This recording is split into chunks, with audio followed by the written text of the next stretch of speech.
బాబాయ్, ఇప్పుడే వచ్చావు బాబాయ్? అవునమ్మా. "హ్మ్, మీరు వచ్చారు కానీ ఎప్పుడేం జరుగుతుందో అర్థం కావట్లేదు." ఏంటి బాబాయ్? ఏం లేదమ్మా, నీకొక మంచి సంబంధం చూశాను.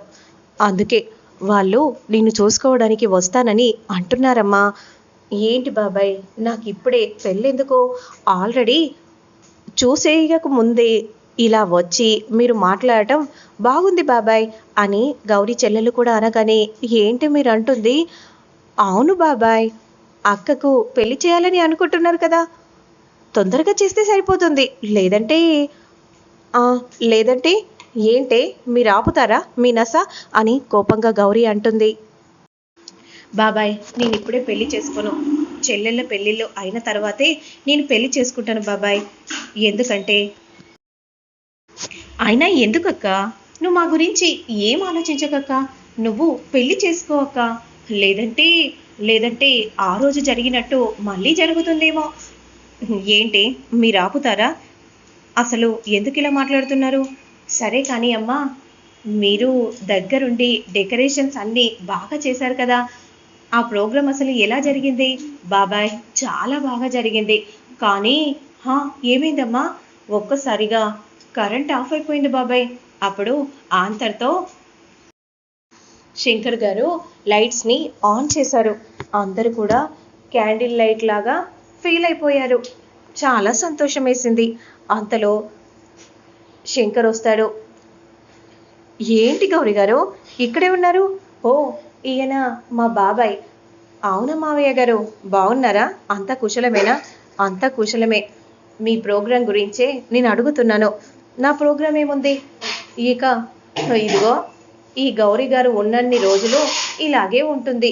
గారు అని రెస్పెక్ట్ ఇచ్చుకుంటూ మాట్లాడుతున్నారేంటో, ఇద్దరికిద్దరు అని ఇద్దరు గౌరీ చెల్లెలు అంటూ ఉంటే, అసలు విషయం మర్చిపోయాను. అసలు ఏం జరిగిందో చెప్పనా మామయ్య? ఏంటి బాబు అది? ఏం జరిగింది? ఏం లేదు. నేను స్లీపింగ్ ట్యాబ్లెట్స్ ఇలా వేసుకున్నానా, ఆ తర్వాత అలానే పడుకొని పోయాను. ఎవరితో బాబు? ఏంటి శంకర్ గారు, మీరేం మాట్లాడుతున్నారు? మీరుండండి. ఏం లేదు బాబాయ్, స్లీపింగ్ ట్యాబ్లెట్స్ అనుకోకుండా వేసుకున్నాడు. బండి తీద్దాం అనుకునే లోపు క్రింద పడిపోయింది. అయ్యో, రిపేర్కి ఇయ్యపోయావా బాబు? ఇంకోసారి అలా జరగకూడదని అనుకుంటున్నాను. సరేలే బాబు, నువ్వు కంగారేం పెట్టుకోకు. అయినా ఏంటి మీరు ఇలా వచ్చారు? ఏదో పనుంటేనే కదా మీరు వస్తారు. ఇప్పుడు అవన్నీ మీకు చెప్పాల్సిన అవసరం లేదు కదా శంకర్ గారు, మా ఇంటి విషయాల గురించి అని గౌరీ అంటూ ఉంటే, అప్పుడు వెంటనే ఏం లేదు బాబు, ఇదిగో అమ్మాయికి సంబంధం చూశాను. మంచి అబ్బాయి, పెళ్లి చేసుకుంటే బాగుంటుందని ఇదిగో అమ్మాయిని అడగడానికి వచ్చాను. వద్దు అని అంటుంది, చేసుకోవాలని అంటున్నాను. ఏమైనా అంటే చెల్లెళ్ళ పెళ్ళిళ్ళ తర్వాతే నా పెళ్ళి అని అంటుంది. అవునా? అయితే నేను పెద్దరాయి లెవెల్లో మీకు నేను చెప్తానులేండి. అవసరం లేదు శంకర్ గారు, మీరు వెళ్ళిపోవచ్చు. మీరుండండి గౌరీ గారు, మీరెందుకు ఇట్లా నస పెడుతున్నారు? మీరెప్పుడూ ఇంతే. అయినా సగం ఈడిపోయింది. మీరింకా పెళ్లి చేసుకోకపోతే చూసేవాళ్ళు ఏమనుకుంటారు? ఏంటిటి, నాకు సగం ఈడిపోయిందా? అసలు మీరు ఏం మాట్లాడుతున్నారు? రోడ్డు మీద వెళ్తుంటే ఇప్పటికీ నన్ను చాలా మంది చూసి లైన్ వేసే వాళ్ళు ఉన్నారు. అలా మీకు మీకు అనుకుంటే సరిపోదులేండి. మేం చెప్పాలి నిన్ను చూసి. ఆయన ఇప్పుడు మిమ్మల్ని ఎవరు పెళ్లి చేసుకుంటారనే కదా, అందుకే కదా మీరు పెళ్లి చేసుకోవట్లేదు. చెల్లెళ్ళు అన్న సాకు ఇందుకేనా పెట్టింది? ఏంటండి, ఏం మాట్లాడుతున్నారు? బాబాయ్, రేపు నన్ను చూసుకోవడానికి పిలిపించు. అతనికి నేను ఎలా నచ్చనో అప్పుడు చెప్తాను. సరే అమ్మా, ఇలా అన్నావు బాగుంది అని విధంగా అంటూ ఉంటే, అలా రండి దారికి. ఇక ఇంకేంటి బాబాయ్? అయినా ఏంటి గౌరీ గారు, ఇలాగేనా ఎవరైనా వస్తే భోజనం పెట్టి పంపాలి. ఇప్పుడు టిఫిన్ టైంకి వచ్చారు, టిఫిన్ చేసి పంపాలి. కానీ అలా ఊరికి వెళ్ళిపోతే ఎలా? బాబాయ్, టిఫిన్ చేయండి. అయ్యో, ఎందుకమ్మా? చేయండి బాబాయ్. సరేలే అమ్మా, బాగా మొహమాట పెడుతున్నారు. ఏంటి బాబు, మీరు అక్కడే ఆగిపోయారు? మీరు వద్దులేండి, మీరు ఇక్కడే కూర్చోండి. బాబాయ్, మీరు తినండి అని గౌరీ అనగానే వెంటనే ఇక శంకర్ మాత్రం నేను అస్సలు తినను అని అంటూ కుర్చీలో కూర్చుంటాడు. మరోవైపు మాత్రం రాకేష్ ఇంటికి రాగానే ఏంటి సెక్యూరిటీ గార్డ్ కనిపించట్లేదు. అంతలో బాబు అభయ్ సార్ కోసం వచ్చారా? అవును పైనున్నాడు. అవును బయట సెక్యూరిటీ కనిపించట్లేదు. ఇంట్లో జెండే సార్ కూడా లేరా?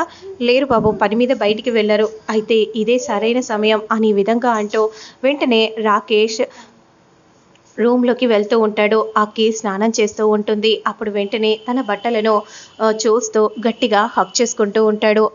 అక్కి పెట్టుకునే లిప్స్టిక్ దగ్గరకు వచ్చి ఆ లిప్స్టిక్ని నిమురుతూ ఉంటాడు.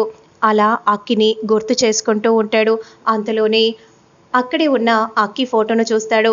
అక్కి ఫోటోను తీసుకొని వెంటనే అలా రాకేష్ ముద్దు పెట్టబోతూ ఉన్న సమయంలో అదే సమయానికి అభయ్ క్రిందికి వస్తాడు. బాబు లక్ష్మి మా ఫ్రెండ్ కూడా వస్తాడు. మా ఫ్రెండ్కి నాకు టిఫిన్ రెడీ చేయి. ఆల్రెడీ వచ్చేసాడు బాబు. అవునా మీ రూమ్కే వెళ్ళినట్టున్నారు. నా రూమ్కి వస్తే రాలేదేంటి అని అంటూ అభయ్ పైకి వెళ్తూ ఉంటాడు. ఇక అదే సమయానికి అక్కి కూడా అలా బయటికి రాగానే రాకేష్ కంగారు పడిపోతూ ఉంటాడు. మరోవైపు మాత్రం అయినా ఏంటి గౌరి గారు ఏం చేశారు మీరు? ఉప్మా చేసింది బాబు. ఏంటి వట్టు ఉప్మానేనా? పెసరట్టు అల్లం పేస్ట్ అయితే సూపర్ ఉంటుంది. అయినా ఇంటికొచ్చిన అతిథికి గా ఉప్మాలు పెట్టుడేంది? పిసినారితనం అంటే మీదే. ఏంటి పెసరట్టు దోశ మీకు తినాలనుకుంటే ఇంటికి వెళ్ళి తినండి. అంతేకాని ఇలా మీరు మాట్లాడకండి. సరేలే. అవును అసలు ఉప్మాలో జీడిపప్పు అయినా వేసిందా? లేదు బాబు వేయలేదు బాబు. ఏంటి ఏంటి మావయ్య జీడిపప్పు కూడా వేయలేదా? జీడిపప్పు వేస్తే ఒక్కొక్క ముద్దలో జీడిపప్పు వస్తుంటే ఎంత బాగుంటుంది. జీడిపప్పు రేటు ఎంత అనుకున్నారేంటి?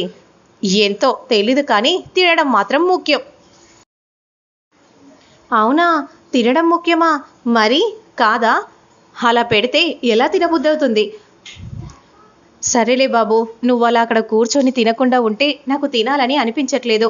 రా బాబు ఇద్దరం కలిసి భోంచేద్దాం. బాబాయ్ మీరు తినండి వద్దని అంటున్నాడు కదా, ఎందుకు బలవంతం పెట్టడం? ఏం కాదు బాబు మీరు రండి, మీరు వచ్చి కూర్చోండి. లేదు లేదు మావయ్య మీరు తినండి. గౌరీ గారు చెప్పినా సరే నేను వచ్చి తినను. అమ్మా ఎందుకమ్మా నువ్వైనా పిలవచ్చు కదా. అబ్బబ్బబ్బా అని అంటూ రండి శంకర్ గారు వచ్చి తినండి అని అనగానే వెంటనే వచ్చి వాళ్తాడు. ఇక ఒక్కసారిగా షాక్ అయిపోతుంది గౌరీ. ఇక వెంటనే చికచక వేసుకొని అలా తింటూ ఉంటాడు. మావయ్య మీరు ఇంకోసారి వస్తారు కదా, అప్పుడు మీకు ఒక మంచి గారం టీ తాగిపిస్తాను. ఓ అవునా బాబు సరే సరే. కానీ ఏ మాట కామాట ఉప్మా బాగుంది కానీ జీడిపప్పు వేస్తే ఇంకా బాగుండేది. జీడిపప్పు లేకే ఈవిడలాగా సప్పగా ఉంది అనే విధంగా శంకర్ అంటూ ఉంటే గౌరీ కోపంగా చూస్తూ ఉంటుంది. మా తమ్ముళ్ళకు కూడా ఈ ఉప్మా అంటే ఇష్టం. అవునా బాబు అయితే పిలవచ్చు కదా. బాబాయ్ మనమందమే చేశాను, మళ్ళీ వేరే గిన్నె పెట్టాల్సి ఉంటుంది కాబట్టి వద్దులే బాబాయ్. అవునా సరేలే అమ్మా తిను బాబు నువ్వు తిను అనే విధంగా అనగానే శంకర్ వెంటనే అలా మాట్లాడుకుంటూ చకచక గిన్నెను మొత్తం తినేస్తూ ఉంటాడు. ఆ గిన్నెలో ఉన్న ఉప్మా మొత్తం అయిపోగానే గౌరీ ఒక్కసారిగా షాక్ అయిపోతుంది. అబ్బా కడుపు నిండా తినేశాను అనే విధంగా శంకర్ అంటూ ఉంటాడు.